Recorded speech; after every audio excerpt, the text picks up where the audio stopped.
स्वागत करुच्ची मु आज अनुस किचेन को। आज आम बनैबा भोजी स्टाइल कोबी रसा। प्रथम गोटे बड़ फूल कोबी को काटिक एमती खंड कर नेबे।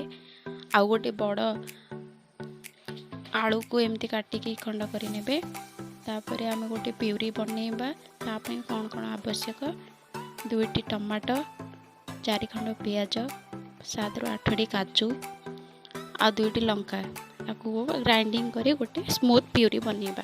तापर किछि तेल, अदा 2 इंच अदा, जीरा हाफ चामच आ 10 कोला रसुण को नहीं गोटे स्मूथ पेस्ट मु बनैछि।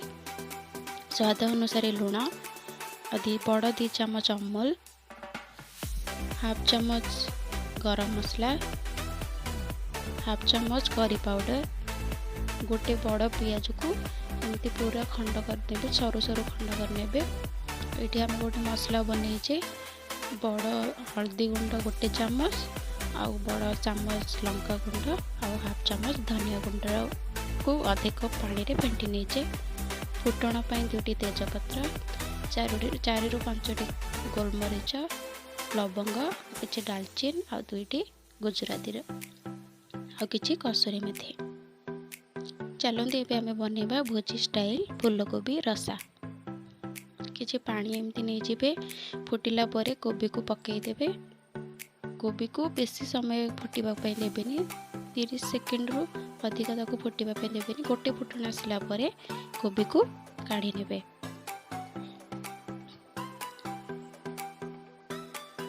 एठी हम कोबी फुटिबा लागलानी। तापर आम ए कोबी को भल भाव छाणी की काढ़ी ने एमती गोटे छणा ने आउे काढ़ी ने काढ़ी दबा।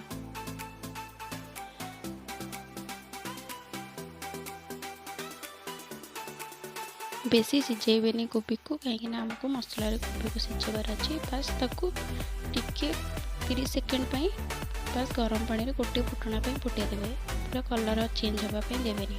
से फुटा पानी रे एमती बड़ टमाटो 2टा को एमती मझी चिरा कर पकई ने। मझी चिरा कई कले से मुझे कहबी। 4 खंड पियाज, 2टी कंचा लंका और 7 ରୁ 8टी काजू आपको भल भाव फुटे नवा। 1 ରୁ 2 मिनिट तक फुटे ने। देखो आम टमाटो भल भाव सीझी, केमी सीझी आम जाना। मझी चिरा जो करते ताको एमती छड़े ने, जानवे जे यहाँ भल भाव सीझी जाए। काढ़ी ने आ किछि समय ठंडा करी गोटे स्मूथ प्यूरी बनैबा।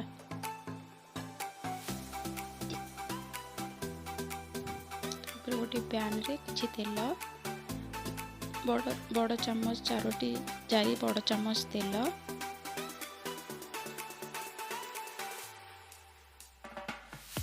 टिके अधिक तेल ने। तेल को गरम करके काटी रखी आलू को भाजी नवा। आलू को बेसी टाइम भाजबे, बस टिके ब्राउन कलर हिला पर्यंत भाजबे, बेसी भाजबेनी आलू को।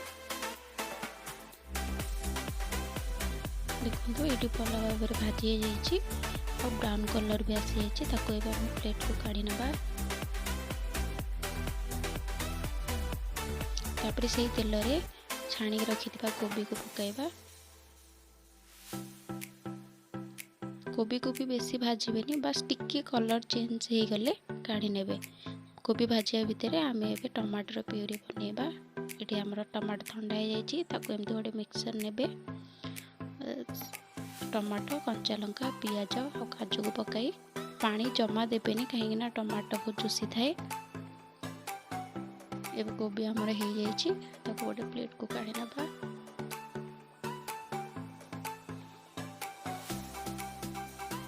देखो कोबी को पूरा भाजबेनी, टिके जस्ट कलर चेंज होगापी देबा।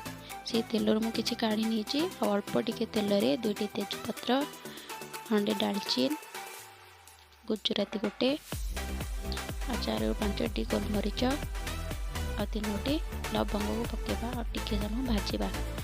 ताको फुटिबा दबा, कहीं फुटिले गोटा गरम मसलार बास्ना भल आसी थाए। तापर काटिक रखी पियाज को पकई भल भाव भाजी नवा। पियाज को बेसी भाजबेनी, बस टिके ब्राउन हो गले बंद कर गैस को सब बेले मीडियम हाई रे रखिए। टोटाल प्रोसेस मीडियम हाई रे ही करबा।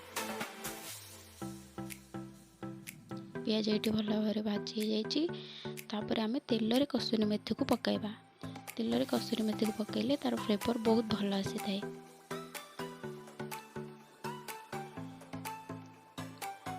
तापर आम रखिथिबा मसला जोटा पानी रे फेंटिक आम रखीचे हल्दी गुंड लंका गुंड और धनिया पाउडर से मसला को दबा ताकू भल भाव गोले नवा।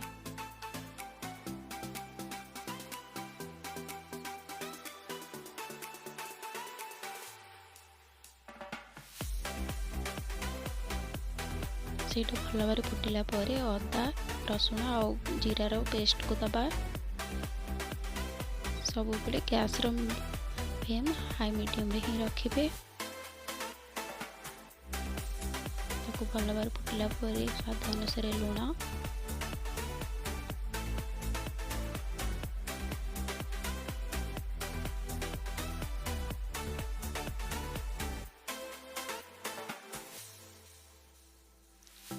गोटे चम्मच करी पाउडर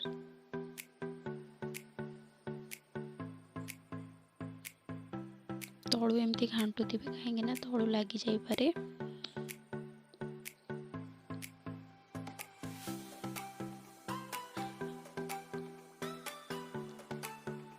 तापरे हाफ कप पानी दे एटारे ताकू भल भाव घोड़े की कषि नेबे।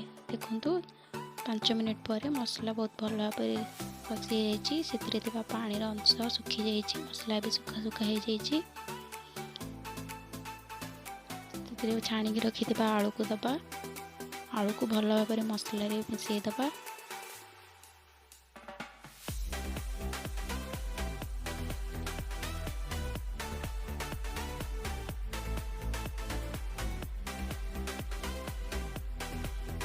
मसला रे जमा पानी देवेनी। पुणी पानी गोटे चम्मच दे पुणी कषेबे। ता पूर्व टोटाली पानी देवे ना। एमती सुखा सुखा मसला रे आलू को गोलेबे। गोटे चम्मच पानी को देकी कषि नवा। देखो ये भल भाव पानी मरी जाइए। तापर कोबी को पकाइबा। कोबी को पकई मसला रे गोले नवा।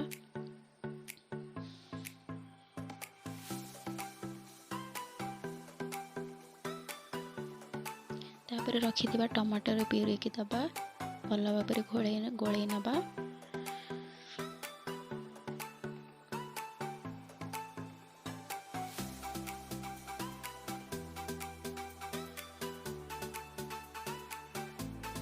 देखो 5 मिनिट फुटिला परे खोला आंच रे ही फुटेबे। जमा घोड़ेबेनी। तापर 2 कप पानी दे ताकू भल भाव फुटे नवा।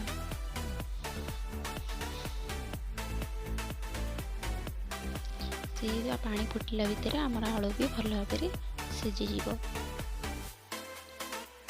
ताकू घोड़े 5 मिनिट फुटवाई छाड़ीदे। देखो 5 मिनिट पर पानी आमर किसी अंश मरी जाइए। आलू भी बहुत भल भाव सीझी जाइए। आपण को जदि आउ टिके ग्रेवी तापर दरकार तो आपण पानी दे पारिबे। तापर आमे 2 बड़ चम्मच अमूल को पकेवा द्वारा तार बहुत क्रीमीनेस आसी थाए और टेस्टी भी लगी थाए। अमूल को भल भाव गोले दे किछि धनिया पत्र तापरे टमाटर गरम मसला और टमाटर केचप को पकेवा। 2 चम्मच टमाटर केचप पकेबे। भल भाव गोले ने शेष में टमाटो सॉस और गरम मसलार बास्ना बहुत भल आसी थाए। एबे देखंतु हमर कोबी रेडी हो जाइए। एबे हम ताको सर्विंग प्लेट को काढ़ी सर्व करबा। गार्निशिंग पे किछि धनिया पत्र नहीं। आपण याकू रोटी सह भी खाई परिबे, भात सह भी खाई परिबे।